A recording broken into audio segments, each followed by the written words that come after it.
All right, guys, I'm getting you ready to use a product that I very rarely use. It is our thickening spray. I have no idea why I don't use it more, but I don't talk about it enough either. So if you want thicker hair, I have no idea how it works, but I promise it makes it thicker. It feels thicker.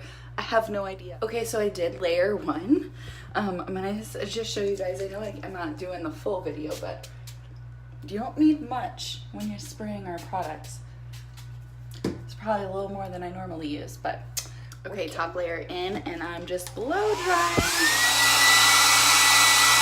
All I'm doing. It's already dry.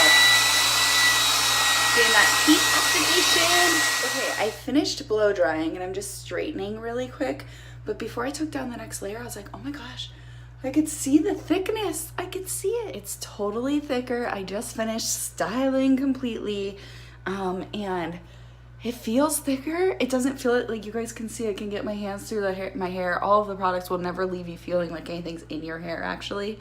But it even feels thicker, and I have no idea.